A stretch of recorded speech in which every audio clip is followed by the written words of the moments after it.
Salam sejahtera bagi kita semua. Assalamualaikum warahmatullahi wabarakatuh.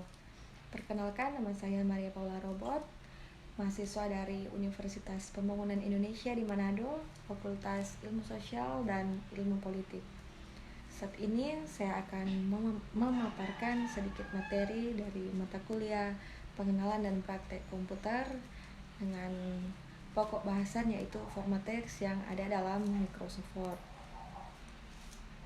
Jadi pada zaman dahulu manusia masih menggunakan mesin ketik untuk keperluan tulis menulis. Tetapi pada saat zaman sekarang manusia sudah menggunakan teknologi yang maju seperti komputer. Peranan komputer dalam berbagai bidang kehidupan semakin dirasakan manfaatnya, mulai dari kalangan akademik sampai masyarakat awam sekalipun. Penggunaan software komputer seperti software Microsoft Office Word sangat berguna dalam aplikasi perkantoran. Salah satu contohnya yaitu format teks yang ada di dalamnya, di mana penulis dapat memvariasikan tulisan sesuai dengan kebutuhan yang diperlukan, seperti ukuran, jenis, dan warna tulisan. Microsoft Office Word adalah software yang digunakan untuk mengolah, menyimpan, dan mengombinasikan data yang berbentuk dokumen.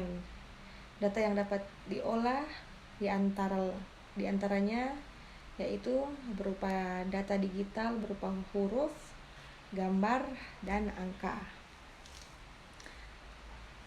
Nah, jadi fungsi menu format yang ada dalam Microsoft Word yaitu yang pertama font, untuk menentukan jenis huruf dan atributnya. Berikutnya paragraf, untuk menentukan jenis paragraf.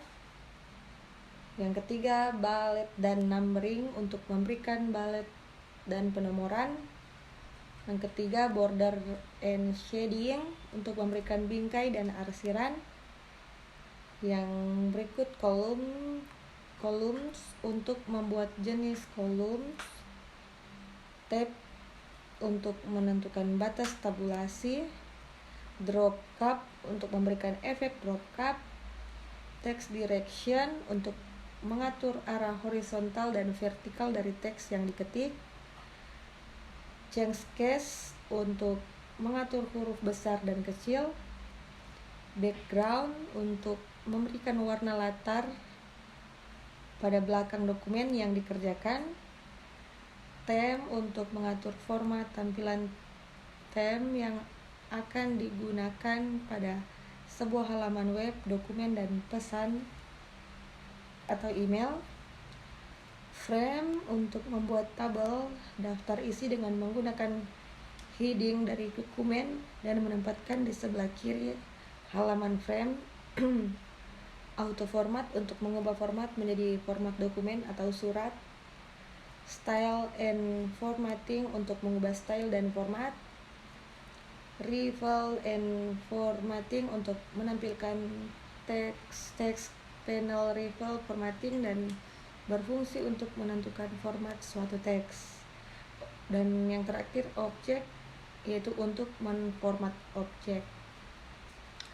Nah, kelompok font itu yaitu secara umum berfungsi untuk mengatur jenis, ukuran, warna, dan gaya tulis. Yaitu font untuk memilih jenis gaya tulisan. Font size, mengubah ukuran tulisan. Increase font size, memperbesar ukuran tulisan. Decrease font size, memperkecil ukuran tulisan. Change case, mengubah kapitalisasi setiap kata. Clear formatting, mengubah bentuk tulisan menjadi tulisan standar. Bold, untuk menebalkan tulisan. Italic, memiringkan tulisan. Underline, menambahkan garis di bawah tulisan. Strike through, memberikan coretan horizontal pada tulisan. Subscript, menambahkan angka kecil pada bagian bawah. Superscript, menambahkan angka kecil pada bagian atas. Text color mewarnai latar belakang tulisan, dan font color mengubah warna tulisan, huruf, atau angka. Nah, sekian pemaparan singkat dari saya. Mohon maaf bila terdapat banyak kesalahan dalam saya bertutur kata. Namun sebelum saya akhiri, di sini saya ingin berbagi sedikit tentang tempat di mana saya menempuh pendidikan, yaitu Universitas Pembangunan Indonesia di Manado. Nah, jadi Universitas Pembangunan Indonesia di Manado adalah salah satu perguruan tinggi swasta di Kota Manado, Sulawesi Utara. Visi Universitas Pembangunan Indonesia di Kota Manado yaitu menjadi perguruan tinggi yang unggul, berkualitas, dan mandiri dalam ilmu pengetahuan dan teknologi serta berdaya saing global pada tahun 2025 dengan struktur kepemimpinan rektor yaitu Dr. Anda Debbie Ciharende Magister Sains, dan daftar fakultas dan program studi yaitu yang pertama Fakultas Keperawatan dengan program studi yang pertama keperawatan, yang kedua profesi nurse. Fakultas kedua yaitu Fakultas Pertanian dengan program studi agribisnis. Fakultas yang ketiga yaitu Fakultas Ilmu Sosial dan Ilmu Politik dengan program studi Ilmu Politik. Fakultas keempat yaitu Fakultas Hukum dengan program studi Ilmu Hukum. Yang kelima Fakultas Teknik dengan program studi yang pertama Arsitektur, kedua Teknik Elektro, dan yang ketiga Teknik Sipil.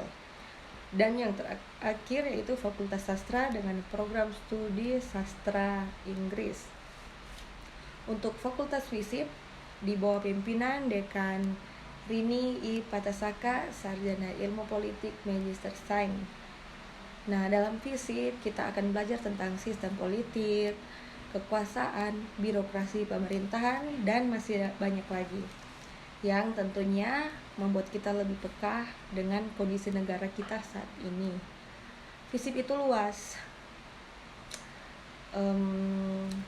bisa jadi jurnalis politik, kerja di bidang pemerintahan, konsultan politik, pekerja sosial, menjadi pejabat mungkin, atau menjadi peneliti, atau bahkan dosen. Sangat luas. Jadi bagi calon mahasiswa yang tertarik dengan jurusan kami yaitu ilmu politik, atau tertarik bergabung bersama kami di Universitas Pembangunan Indonesia di Manado, khususnya Fakultas Ilmu Sosial dan Ilmu Politik,